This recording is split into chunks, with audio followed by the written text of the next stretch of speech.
Ռուսաստանի նախագահ Վլադիմիր Պուտինը ազգային միասնության օրվա առթիվ անձամբ ամրացրեց Ալեքսանդր Նևսկու շքանշանը հայ առաքելական եկեղեցու Ռուսաստանի եւ Նոր Նախիջևանի թեմի առաջնորդ Եզրաս arczepiskopos Ներսիսյանի կրծքին։ Ալեքսանդր Նևսկու շքանշանը միակ պատվանշանն է, որ գոյություն է ունեցել ռուսական 3 տարբեր պետությունների՝ ցարական Ռուսաստանի, Խորհրդային Միության եւ Ռուսաստանի Դաշնության պարգևների համակարգում։ Ստեղծել է Եկատերինա առաջին կայսրուհին 1725 թվականին։ Այն տրվում էր ինչպես ռազմական, այնպես էլ քաղաքացիական բարձրաստիճան պաշտոնյաներին պետության առաջ ծառայությունների համար։ Խորհրդային տարիներին այն վերածվեց ռազմական պարգևի՝ Կարմիր բանակի հրամանատարական կազմի համար։ Իսկ 2010-ին այն վերականգնվեց իր սկզբնական դիզայնին մոտ տեսքով, որպես պետականության ամրապնդման, գիտության, մշակույթի եւ հոգեվոր կյանքում ունեցած մեծ ավանդի համար տրվող պարգև։ Շքանշանի կարգախոսն է աշխատանքի եւ հայրենիքի համար։ Այս շքանշանը Պուտինի կառավարման օրոք ստացել են 500-ից ավելի մարդ։ Այդ շարքում է Վլադիմիր Ժիրինովսկին, որը պարգևատրվել է 2015 թվականին ռուսական պարլամենտարիզմի զարգացման եւ ակտիվ օրինաստեղծ գործունեության մեջ ունեցած ավանդի համար։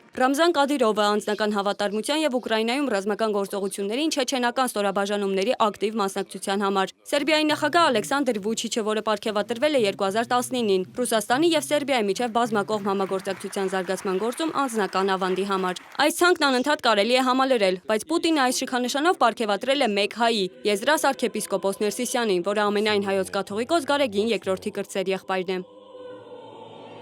Հայաստանի իշխանությունը պարբերաբար շրջանառում է մեղադրանքներ պարունակող ակնարկներ Եզրաս arczepiskopos-ի հասցեին նրան համարելով KGB գործակալ։ Ակնհայտ է դարձնում, որ Խորհրդային Միության ժամանակներից նա հավաքագրվել է որպես պակ գործակալ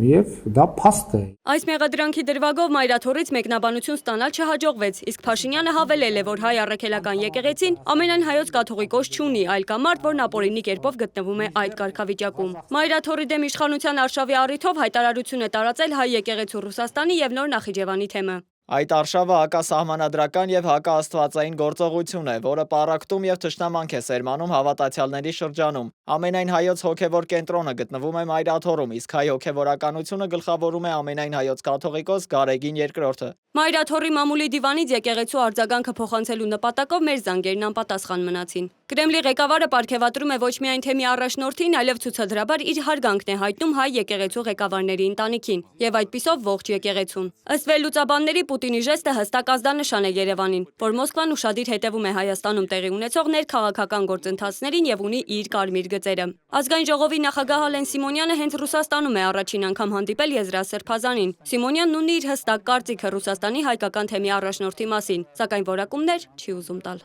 Ասեց թուղթ էր A4 ֆորմատը, ասեց բարև ձեզ, ասեց մի հատ սա կստորագրեք։ Ասես ինչ հա։ Նայեմ գրածա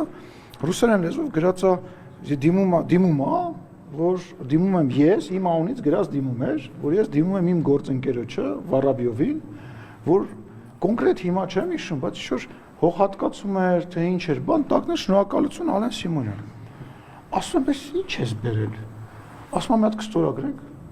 Այսինքն ես այդ մարդու մասին իմ առաջի տպավորությունը եղել է դա, ես այդ թուղթը ճղեցի, ասեցի, բայց ամիսուր եկեղեցի էին ուզում կառուցել այդ հողը։ Հարկելես հիմա ինչքան է լավ բան էլի, բայց ասենք այդ ինչ հա, ինչ վերաբերում է իր մասին, ասում եմ, իմ մասին իր տպավորությունը տենց հա ձևավորվել։ Ռուսական վերլուծական շրջանակները գրեթե միանշանակ են գնահատում իրավիճակը։ Մասնավորապես ազդեցիկ Նեզավիսիմայա գազետան բազմիցս անդրադարձել է Փաշինյանի եւ հայ եկեղեցու դիմակայությանը, այն դիտարկելով Հայաստանի հապկից եւ ռուսական ազդեցությունից հեռանալու ընդհանուր քաղաքականության համատեքստում։ Ըստ ռուսական մամուլի եկեղեցին այսօր Հայաստանում մնացել է Փաշինյանի արևմտամետ կուրսին դիմադրող վերջին խոշոր հենակետերից մեկը, եւ իշխանության գործողություններն ուղղված են այդ հենակետը թուլացնելուն։ Արարողությանը շքանշաններ եւ պարգևներ են ստացել նաեւ Ռուսաստանի այլ կրոնական համայնքների առաջնորդներ, այդ թվում Մոսկվայի եւ համայն Ռուսիո պատրիարք Կիրիլը, Ռուսաստանի մուսուլմանների հոգեվոր առաջնորդ Ռավիլ Գայուդդինը եւ Ռուսաստանի գլխավոր ռաբի Բերլ Լազարը։